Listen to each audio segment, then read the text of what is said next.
Magandang araw mga kaibigan. Bago tayo magsimula, hayaan ninyong magtanong ako. Sino ba talaga si Jose Rizal?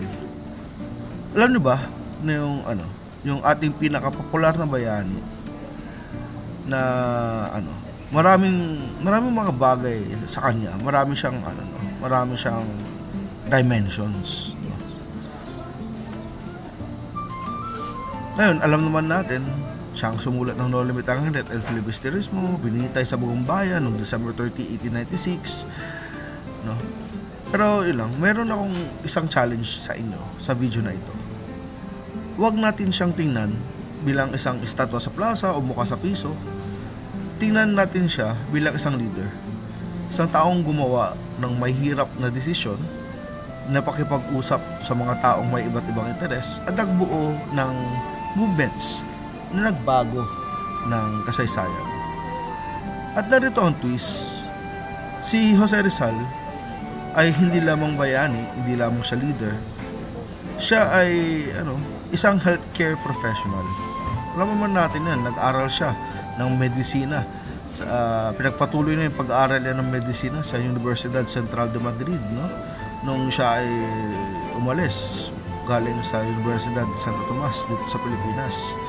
Naging licensed ophthalmologist siya, no? Ang kanyang licentiate degree ay katumbas ng ating modern doctor of medicine. Ginamot niya ang mga pasyente gaya ng gagawin ninyo bilang mga estudyante ko. At ginawa na ito sa gitna ng political turmoil, exile at kamatayan. Kaya kapag pinag-aaralan natin si Rizal bilang leader, hindi ito abstract na historical sense. Ito ay isang case study sa leadership na direktang applicable sa propesyon na gusto ninyong pasukin.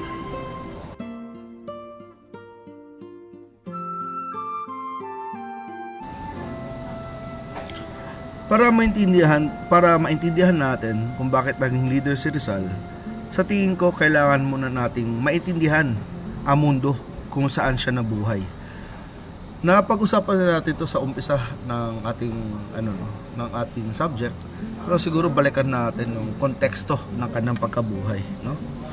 Noong kasing 1861, nang ipinanganak si Jose Protasio Rizal Mercado y Alonso Realonda sa Calamba, Laguna, mahigit na 300 taon na ang Pilipinas sa ilalim ng Espanya. Isipin niyo 3 siglo yung colonial rule, no? 3 centuries. Ang mga Pilipino noong panahon na yon ay tinatawag na Indio, isang derogatory term na ibig sabihin ay uncivilized, inferior at walang kakayahan sa sarilang pamamahala. Hindi ito basta insulto. Ito yung tinatawag natin na institutionalized discrimination. Ang mga Indio ay hindi maaaring humawak ng mataas na posisyon sa gobyerno, hindi sila maaaring mag-aral sa mga prestigious na eskwelahan kasama ng mga Espanyol. Kahit sa simbahan, hiwalay ang kanilang pwesto. Yung mga praile o mga pare noon, ang mga friar orders tulad ng Augustinians, Dominicans at Franciscans, ang tunay na may kapangyarihan sa mga probinsya. Sila ang nagmamay-ari ng malalawak na lupa, sila din yung nagkokontrol sa edukasyon, at sila ang may kapangyarihang e-exile o ipakulong ang sinumang sumalungat sa kanila. Bakit ito relevant? Kasi dahil ang pamilyang Rizal mismo naging biktima ng sistemang ito. Noong 1887 kasi, matapos ilathala ni Rizal ang No Limit ang Hangga't sa Berlin, nagsimulang i-target ng mga praile ang kanyang pamilya. Ang kanilang lupain sa Hacienda de Calamba na pag-aari ng Dominican Friars kinuha. Ang kanilang mga kapatid ay magulang ay pinilit na umalis sa kanilang tahanan. Ang ilan sa kanilang mga kamag-anak ay nakulong. Isipin niyo yung sitwasyon. Ikaw, isang batang doktor na nasa Europa, nabalitaan mo yung pamilya mo, parang pinagtitripan sila dahil sa inyong mga sinulat. Ano ang gagawin mo? Si Rizal, hindi siya nanahimik, hindi siya tumakbo. Hindi rin siya nag-radicalize na nanawagan ng armadong himagsikan. Ang ginawa niya ay strategic. Sumulat siya ng mga artikulo na ini-expose ang pang-abuso ng mga praile. Nagpadala ng legal na tulong sa kanyang pamilya at ipinagpatuloy ang kanyang intellectual campaign para sa reforma. Ito ang moral courage sa action. Hindi ito ang uri ng lakas na nakita sa pagipaglaban ng espada. Ito ang lakas na magpapatuloy sa tama kahit ang personal na kabayaran ay napakalaki.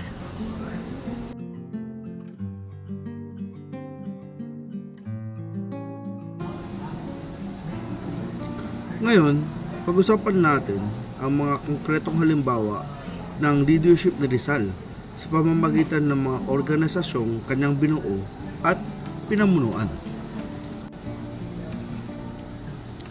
Noong 1889, nagkaroon ng Universal Exposition sa Paris. Ito yung World's Fair kung saan ipinakakita dito ng mga bansa ang kanilang kultura at teknolohiya.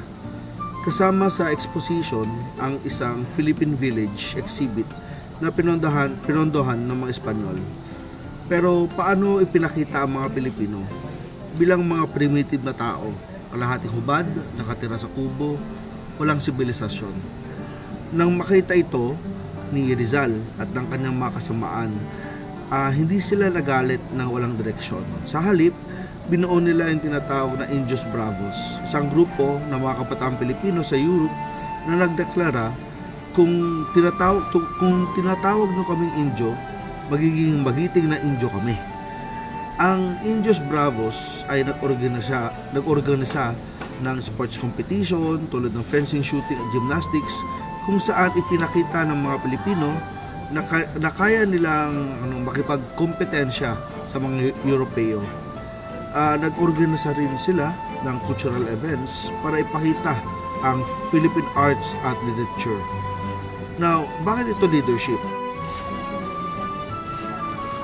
Ito ang tinatawag na transformational leadership, ang kakayahang baguhin ang narrative, ang kakayahang palitan ang collective shame ng collective pride.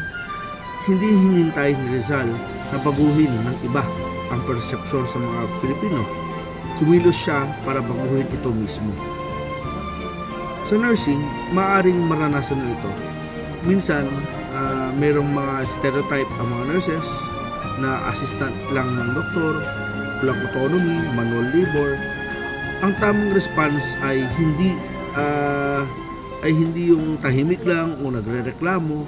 Ang tamang response ay ang ipakita through excellence and professionalism kung sino talaga kayo. Bago ang Indios Bravos, may mas malawak kasi na movement na sumaklaw sa Europa, ang propaganda movement. Noong 1880s, may mga batang Pilipino na nakapag-aral sa Espanya, mga ilustrado na nakita nila yung pagkakaiba ng trato sa kanila sa Manila kumpara sa Madrid. Sa Madrid, maaari silang umupo sa cafe kasama ng mga Espanyol, maaari silang mag-aral sa parang university. Pero sa Pilipinas, alam mo yun, tinuturo silang pangalawang uri. Ang mga ito ay nagtatag ng tinatawag natin na La Solidaridad noong December 15, 1888 sa Barcelona. Isang payagan na nagsusulong ng mga reforma. Ano itong mga reforma ito? Ito yung representasyon ng Pilipinas sa Spanish Cortes, pagkapantay-pantay sa ilalim ng batas, sekularisasyon ng mga parokya, at freedom of speech and assembly. Si Rizal ay binoto bilang honorary president ng Asosasyon La Solidaridad noong December 31, 1888. Kahit hindi siya laging nasa Spain, ang kanyang moral authority at intellectual leadership ang nagga-guide sa direksyon ng movement. At dito, makikita ang isang mahalagang leadership principle. Hindi kailangang nasa harap ka palagi para mamuno. Minsan, ang pinakamahalagang uri ng leadership ay ang thought leadership. Ang pagbibigay ng vision, ng framework, ng intellectual foundation na ginagamit ng iba sa kanilang day-to-day advocacy. Sa inyong career, maaring hindi kayo palaging ang charge nurse o ang head ng unit.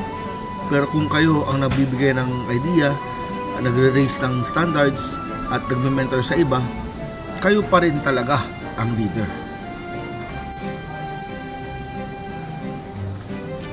Matapos ang halos isang dekada sa Europa, Nagdesisyon si Rizal na bumalik sa Pilipinas noong 1892. Alam mo yun, marami ang nagbabala sa kanya, huwag kang bumalik, i-deport ka, ipapakulong ka, papatayin ka, pero bumalik pa rin siya. Ang kulit. Bakit? Dahil alam niya, ang leadership ay hindi maaring laging long distance. May mga bagay na kailangan gawin sa ground level. At ang isa sa mga bagay na yun ay ang pagtatag ng La Liga Filipina. Noong July 3, 1892, sa bahay ni Doroteo Ongchungco sa Tondo, Manila, formal ay tinatag ni Rizal ang La Liga Filipina. Ang mga membro ay nagmula sa iba't ibang sektor. May mga negosyante, may mga profesional, may mga artisano, may mga tambay lang. Ano ba ang layunin ng La Liga? Hindi ito isang revolutionary organization. Ang mga objectives nito ay pragmatic at reformist. Gusto nila una, mutual protection sa lahat ng pagkakataon ng kawalang katarungan. Number 2, defense laban sa karahasan at pang-aabuso. Number 3, encouragement ng edukasyon, agrikultura at komersyo. At number 4, study at application ng mga reforma. Tingnan nyo ang structure ng mga layunin ito. Hindi ito abstract na ideals. Ito ay actionable objectives. Ito ang visionary leadership na may kakayahang i-translate ang malaking vision sa mga konkretong hakbang. Pero ang La Liga ay tumagal lamang ng ilang araw. 4 na araw lang pagkatapos ng pagkatatag noong July 7, 1892, inaresto si Rizal at ipinatapon sa Dapitan, Mindanao. Narito ang ironic twist. Ang pagkakaaresto kay Rizal ang naging spark para sa mga radikal na kilusan. Ang ilan sa mga membro ng La Liga, kabilang si Andres Bonifacio, ay nagtayo ng katipunan ilang araw lamang pagkatapos mawala si Rizal. Ang moderate na leader ay pinalitan ng revolutionary na movement.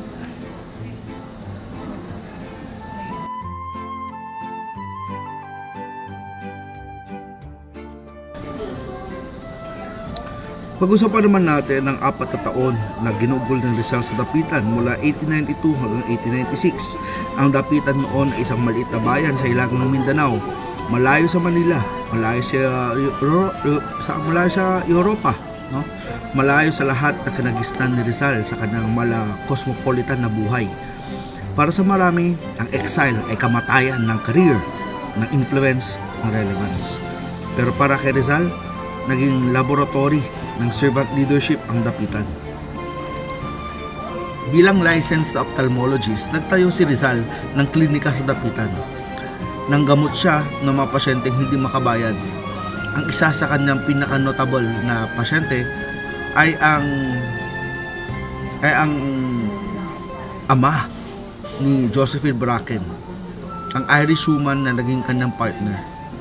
Si Josephine ay dumating sa Dapitan para ipagamot ang kanyang amahin na si George Toffer na nagdurusa ng cataracts. Pero hindi lang mga foreigner ang ginagamot ni Rizal. Ang mga mahihirap na taga-Dapitan, mga mangisda, magsasaka, mga katutubo, ay libreng nakakuha ng medical care mula sa kanya. Ito ang servant leadership, ang paggamit ng iyong kakayahan para sa kapakanan ng iba, lalo na yung mga nasa may laylayan, kahit wala kang makukuhang political gain o public recognition. Nagtayo rin si Rizal ng paaralan sa Talisay, malapit sa kanyang bahay. Tinuturuan niya ang mga batang lalaki ng reading, writing, arithmetic at natural sciences. Hindi siya binabayaran. Ang mga estudyante ay nagbabayad sa pamamagitan ng paggawa sa kanyang bukirin o mga iba't ibang mga artworks. Pero ang mas importante kaysa sa curriculum ay ang pedagogy. Ayon sa mga talaan, ang estilo ni Rizal sa pagtuturo ay experiential at Socratic. Hindi siya nagbibigay ng lecture na kailangang i-memorize. Nagtatanong siya, nagpapaisip, at nagdadala ng mga estudyante sa labas para mag-aral mula sa kalikasan. Ito ang educational leadership na centuries ahead sa kanyang panahon. Ngayon, tinatawag natin itong student-centered learning o inquiry-based education. Si Rizal ay nagsasagawanan nito noong 1890s pa lang sa isang remote na bayan sa Mindanao. Hindi lang medisina at edukasyon ang pinasukan ni Rizal sa Dapitan. Nag-design siya ng water system para sa bayan. Nagtanim siya ng mga punong kahoy at nag-introduce ng mga bagong agricultural techniques. Nag-organize siya ng community projects na naglalayon na maging self-sufficient. At dito mo makikita ang holistic leadership, ang kakayahang makita ang interconnection ng mga problema at ang kakayahang ma-address ang iba't ibang multiple dimensions, no? Sa nursing, alam nyo to, hindi lang ginagamot ang sakit. Tinitingnan ninyo ang buong tao, ang physical health, ang mental state ng family support system, ang socio-economic conditions. Ito ang essence ng holistic care. At si Rizal ay nagpa-practice na nito sa community level.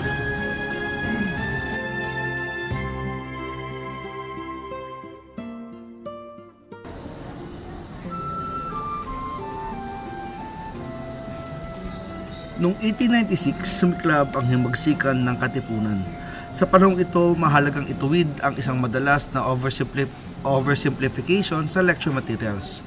Si Rizal ay wala sa Manila nung sumiklab ang himagsikan. Sa katunayan, siya ay nasa biyahe patungong Cuba bilang volunteer physician. Ito ay isang napakahalagang historical detail.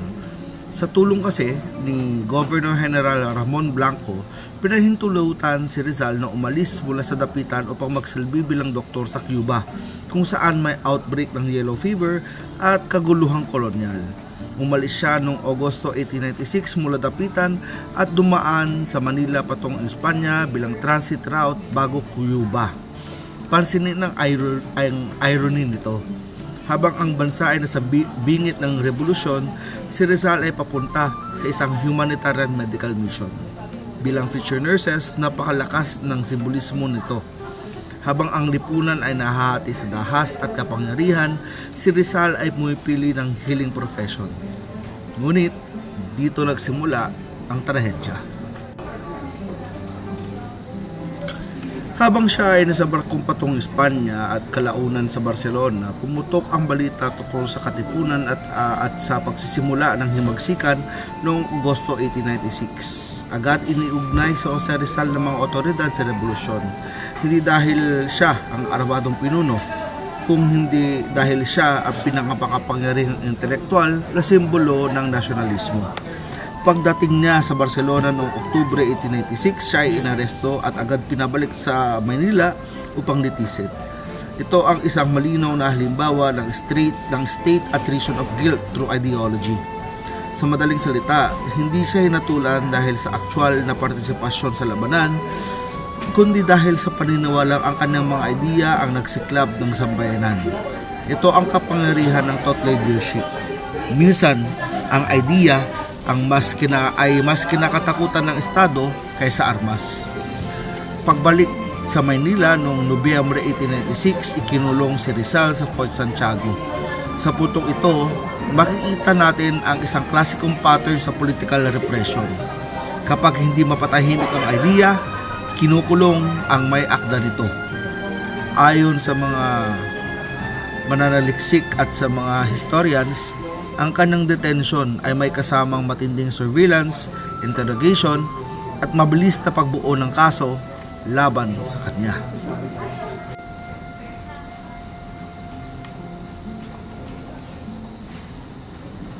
Dinala si Rizal sa isang military court-martial, hindi sa isang regular na civil court. Ito ay napakalagang punto sa legal at ethical analysis. Ang military tribunal ay karaniwang mas mabilis, mas kontrolado ng Estado, at mas limitado ang procedural protections. Sinampahan si Rizal ng mga kasong rebellion, sedition, at illegal association o conspiracy.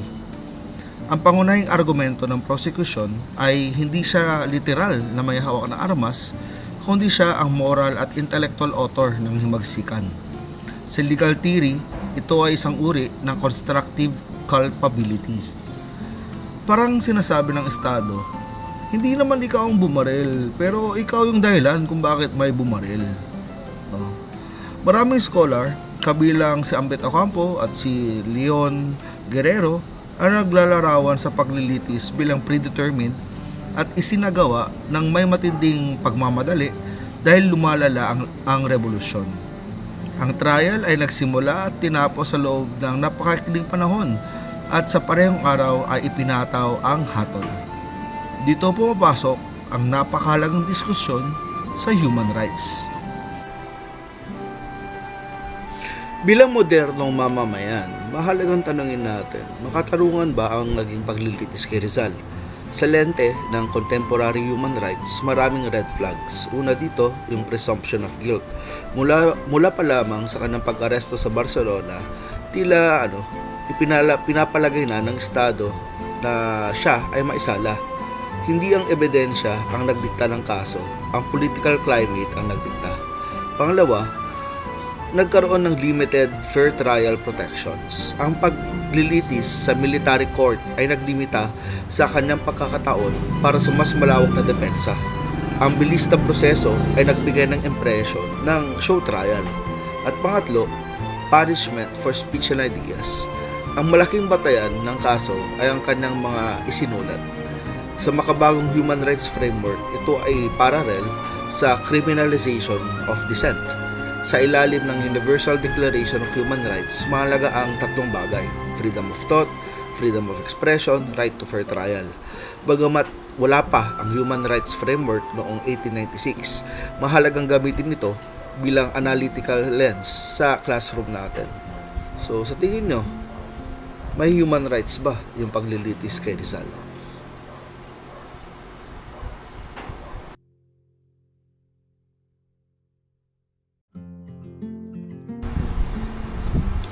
At dito, mas lalong tumitindi ang ethical leadership ni Rizal. Sa harap ng isang sistemang maring alam niyang nakatakda ng hatol, hindi siya nag-abandona ng prinsipyo. Hindi siya nagbitiw ng kanyang paninindigan tungkol sa edukasyon, reforma at dignidad ng sambayanan. Sa leadership theory, ito ay ang moral steadfastness under institutional violence. Ito ang leadership na hindi nasusukat sa posisyon, kundi sa kakayahang manatiling tapat sa prinsipyo kahit ang sistema mismo ang kalaban. Noong Disyembre 1896, ilang araw bago ang kanyang execution, nagsulat si Rizal ng manifesto na nagkukondena sa armed revolution.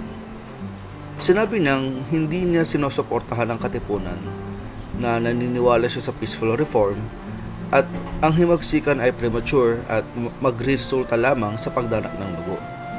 Ngayon ang question, bakit kaya sinulat ni Rizal ito? Ngayon, maraming historians ang nagtatalo tungkol dito. May mga debate pa rin. Ang ilan ay nagsasabi na napilitan siya ng mga Espanyol. Ang ilan naman ay nagsasabi na ito ang kanyang tunay na paniniwala. Pero anuman ang motivation, ang manifesto ay nagpapakita ng isang mahalagang aspeto ng leadership: consistency of principle, kahit sa pinakamahirap na sandali. Si Rizal ay hindi nag-flip-flop para isalba ang kanyang buhay.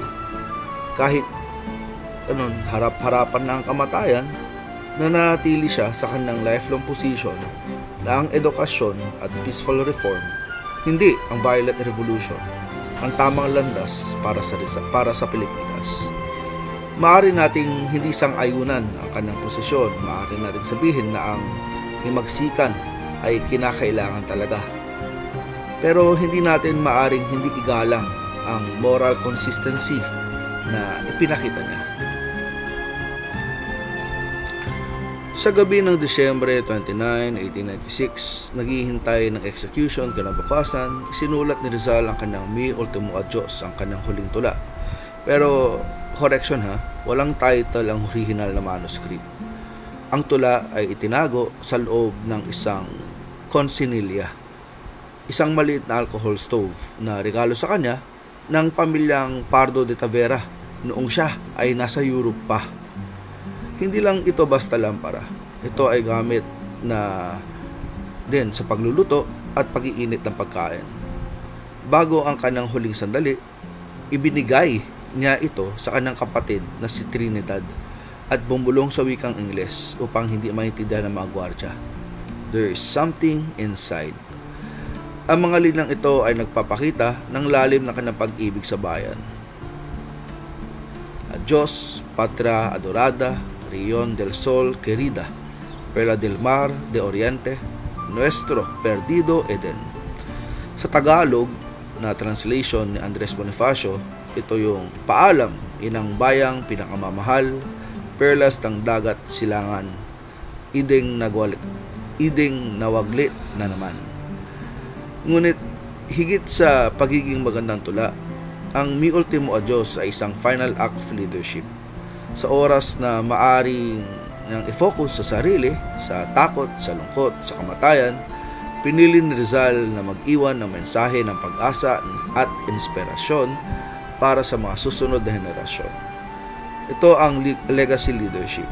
Ang pag-iisip hindi lamang para sa kasalukuyan, kundi sa mga taong hindi mo na makikilala, sa mga panaong hindi mo na mararanasan. Noong madaling araw ng December 30, 1896, ang Bagong Bayan ay hindi lamang naging saksi sa isang eksekusyon. Ito ay naging entablado ng huling dakilang pagtatanghal ng katapangan. Ngunit bago tayo dumating sa mismong sandali ng pagbaril, dapat nating malaman na may mga lihim na pagkilos upang iligtas si Rizal. Ang katipunan sa ilalim ni Andres Bonifacio ay hindi binitawan ng pag-asang mailigtas ang kanilang inspirasyon. Una, pinuntahan siya ni Dr. Pio Valenzuela sa dapitan, ngunit tinanggihan ni Rizal ang alok ng pagtakas. Pangalawa, habang nakapiit siya sa barko sa Manila Bay, nagpanggap na mga tripulante sina Emilio Jacinto at Guillermo Masangkay para lapitan siya, ngunit muli ay tumanggi si Rizal.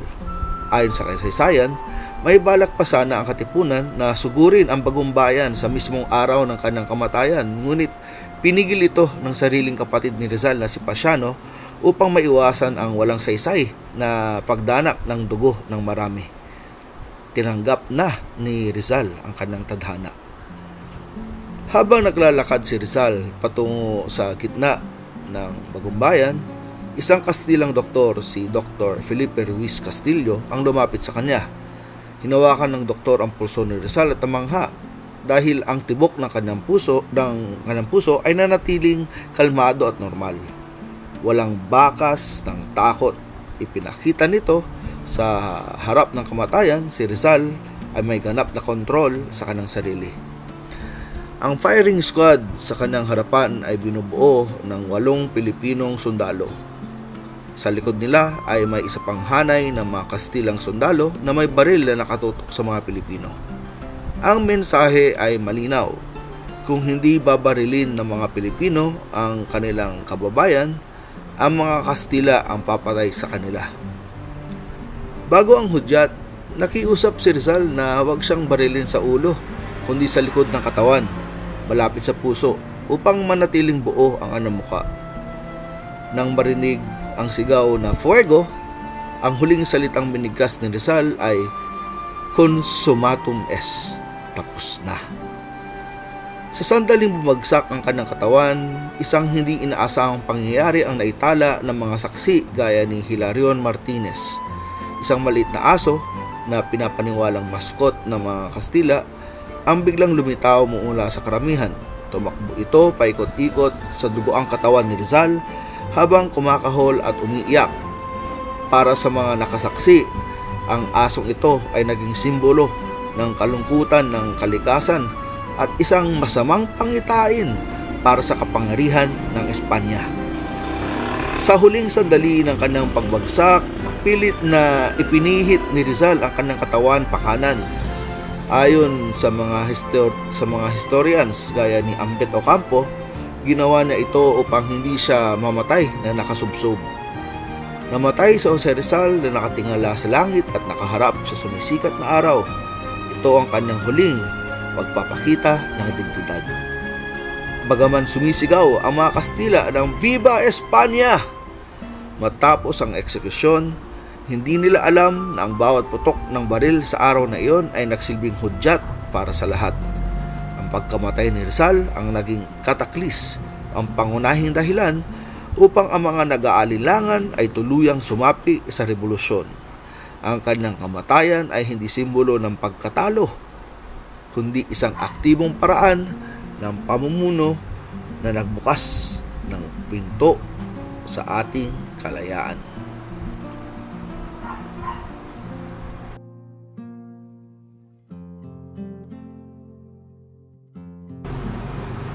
Sa puntong ito, mahalagang itanong, kung Rizal ay tutol sa marahas na himagsikan, bakit siya ang naging pinakamakapangyarihang simbolo ng revolusyon ng 1896? Ito ang isa sa pinakamahalagang paradox sa kasaysayan ng Pilipinas. Hindi man si Rizal ang nagtatag ng katipunan, malinaw sa mga pangunahing historians na ang kanyang mga akda ang nagsilbing intelektual na mitsa ng revolusyonaryong kamalayan.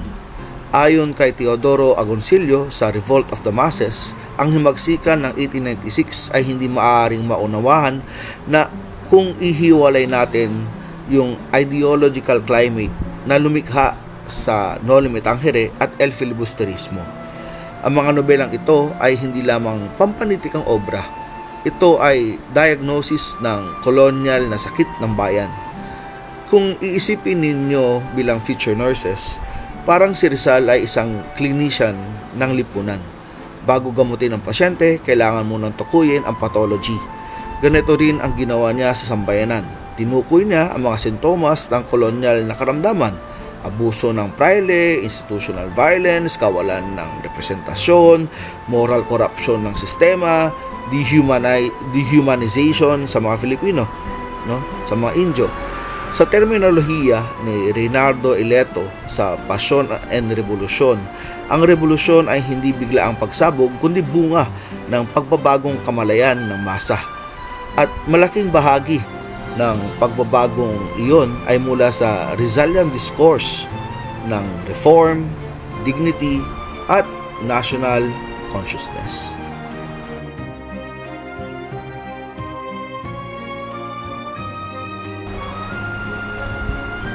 Ano ba ang ibig sabihin ng martyrdom? Sa scholarly perspective, ang martyrdom ay hindi simpleng kamatayan. Ito ang kamatayang nagkakaroon ng pampublikong kahulugan. Ayon kay Benedict Anderson sa Imagined Communities, ang mga bansa ay binubuo hindi lamang ng geography, kundi ng shared memory, symbols, and sacrifice. Si Rizal ay naging isa sa pinakadakilang simbolong iyon. Ang kanyang execution sa Bagong Bayan ay hindi lamang judicial killing. Ito ay naging ritual of national awakening. Ang Estado ay naghangad na patahimikin siya, ngunit ang resulta ay kabaliktaran. Mas lalo siyang naging makapangyarihan pagkatapos ng kanyang kamatayan. Ito ang paradox of martyrdom. The body is destroyed, but the idea multiplies. Gaya ng sikat na linya mula sa V for Vendetta. Beneath this mask, there is more than flesh. Beneath this mask, there is an idea, Mr. Creedy. And ideas are bulletproof. Sa historical analysis ni Renato Constantino, ang kamatayan ni Rizal ay naging isang turning point kung saan ang mga Pilipino ay nagsimulang makita ang sarili bilang isang sambayanang may isang sugat at iisang mitihin.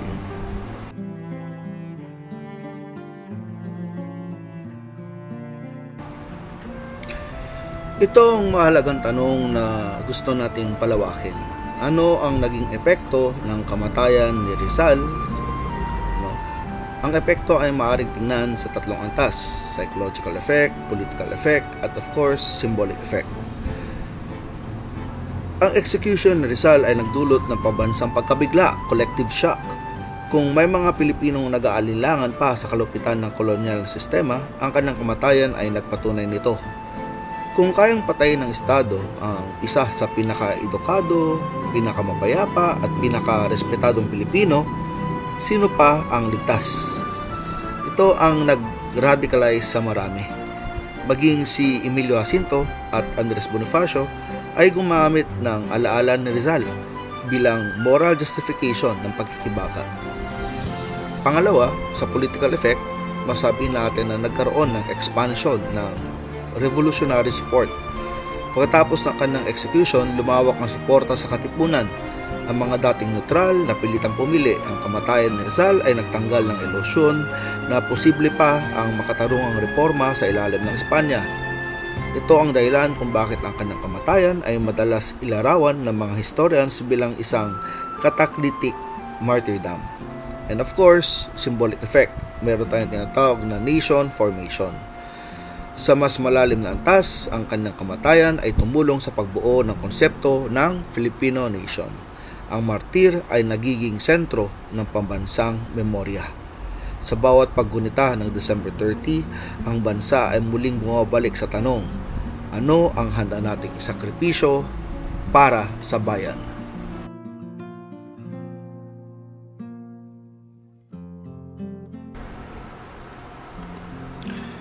Ito ang napakalakas na tulay para sa inyo, aking mga mag-aaral.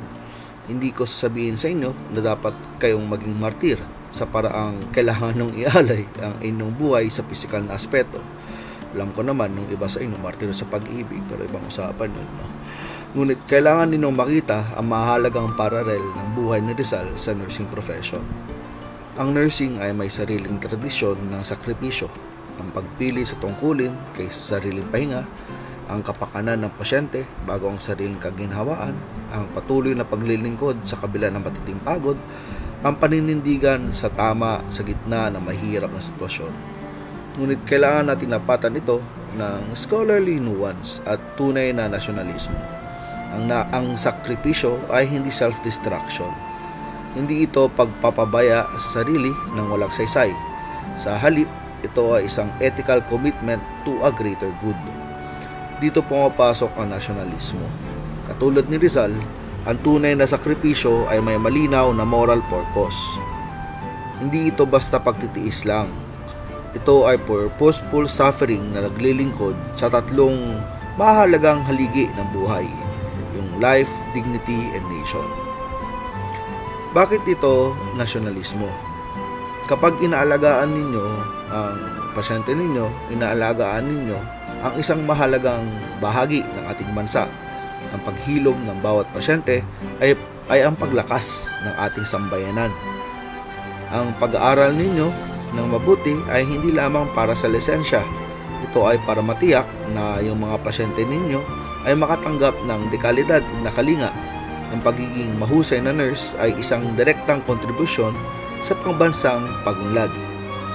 At panghuli, ang nasyonalismo ni Rizal ay nakaugat sa paggiit na ang Pilipino ay may dangal. Sa tuwing pinoprotektahan ninyo ang karapatan ng inyong pasyente, ipinagpapatuloy ninyo ang laban ni Rizal para sa dignidad ng ating lahi. Tandaan ninyo, ang inyong purposeful suffering sa loob ng ward o klinika ay hindi lamang trabaho. Ito ay isang anyo ng paglilingkod sa bayan. Katulad ng pag-aalay ni Rizal ng kanyang talino at buhay, ang inyong serbisyo ay isang buhay na nagpapatotoo ng pagmamahal sa Pilipinas. Ang inyong white coat ay hindi lamang uniforme. Ito ay isang baluti sa pagtatanggol sa buhay at dangal ng bawat Pilipino.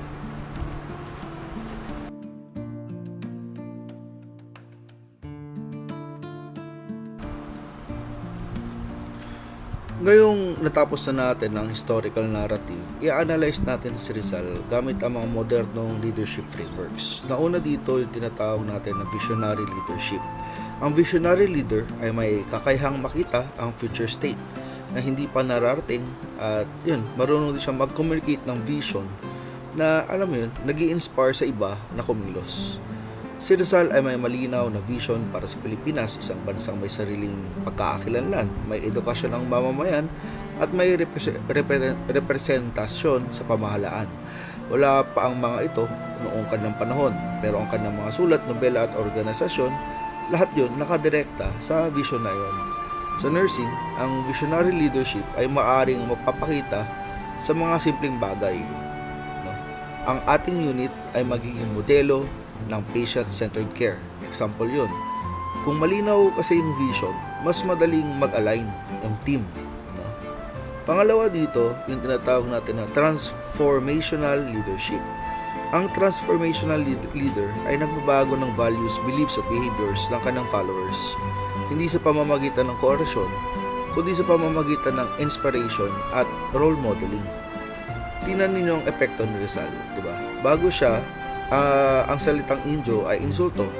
Pagkatapos ng Indios Bravos, ang mga Pilipino ay nag-umpisa nang maging proud sa kanilang identity. Bagong kanyang mga nobela, maraming Pilipino ang tanggap ang sistemang kolonyal. Siyempre, nasanay na sila. Pagkatapos ng Noli at El Fili, nag-umpisang magtanong ang mga tao, tama ba ito? May karapatan ba tayong magkaroon ng mas magandang buhay? Hindi basta-basta ang napinilit ni Rizal ang kanyang ideas. Binago niya ang consciousness ng buong bayan. Pangatlo, servant leadership. Ang servant leader ay inuuna ang kapakanan ng iba bagong sarili.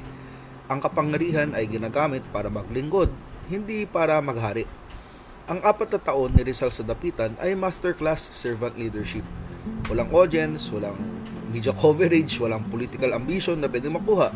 Pero nagpatuloy siya sa paglilingkod, sa paggagamot, pagtuturo at pagpapaunlad ng komunidad. Sa inyong propesyon, ito ang core ng nursing. Ang pag-aalaga sa pasyente na hindi naghihintay ng kapalit. Ang pagpupuyat para mabantayan ang vital signs. Ang pagiging presente kapag nangangailangan ang pamilya ng patient. Panghuli, ethical leadership. Ang ethical leader ay gumagawa ng desisyon batay sa moral principles. Kahit mahirap, kahit may personal na cost. Tingnan ninyo ang pagpipilian ni Rizal. A. Bumalik siya sa Pilipinas noong 1892 kahit alam niyang maaring arestuhin siya. Pangalawa, hindi siya sumama sa Armed Revolution kahit maari ng i-leverage ang kanyang popularity, magiging leader siya noon, no? Or pangatlo naman, nanatili siya sa kanyang principles hanggang sa kanyang huling sandali. Ang ethical leadership ay hindi palaging popular. Pero ito yung uri ng leadership na nagtatayo ng trust at credibility na tumatagal ng maraming panahon.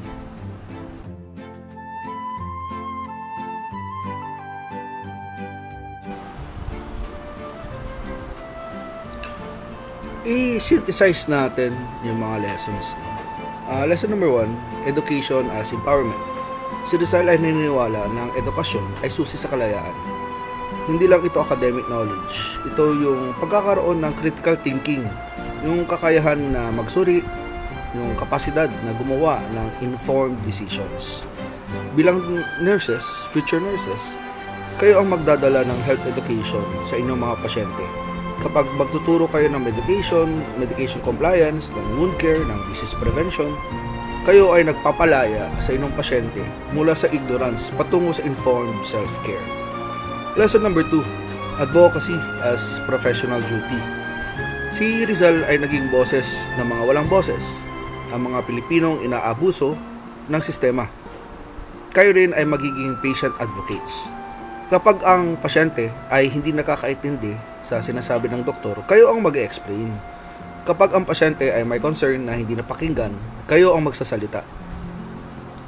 If you see the system failing a patient, kayo ang magre-raise ng concern.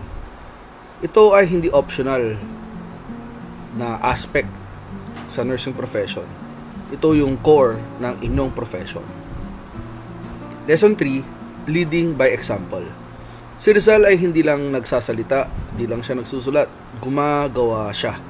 Nagsulat siya ng nobela imbis na mag-complain lang tungkol sa sistema. Nagtayo siya ng organisasyon imbis na maghintay lang ng mga ibang gumawa. Nagpagamot siya ng mga mahihirap imbis na mag-focus lang sa mga nakakabayad. Sa inyong ward, sa inyong unit, sa inyong team, sa inyong career, ang pinamabisang leadership ay ang halimbawa. Kapag kayo ang una sa duty, ang huling mag-check ng charts, ang willing mag-take ng extra shift para sa team, kayo ang nagli-lead. Yun ang mas maganda, kahit hindi kayo ang official leader.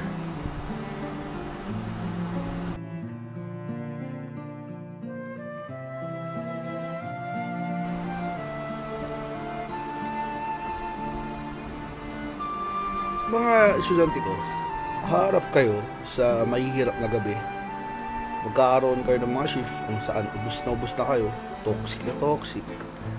Kakaroon ng mga pasyente na mayroon masasakit outcomes kahit gaano kayo kagaling. Mapapagalitan kayo kahit tama yung ginagawa ninyo. Magkakaroon ng mga sandali kung saan itatanong ninyo sa sarili nyo, bakit ko ba pinasok tong profession na ito? Sa mga sandaling iyon, alalahanin nyo si Rizal. Isang lalaking naharap sa isang imperyo against one of the greatest empires noon, the Spanish Empire. Isang doktor na nagpagamot ng walang bayad sa isang liblib na bayan. Isang leader na nanatiling tapat sa kanyang principles hanggang sa huling hininga. Hindi kayo nag-iisa sa struggles ninyo.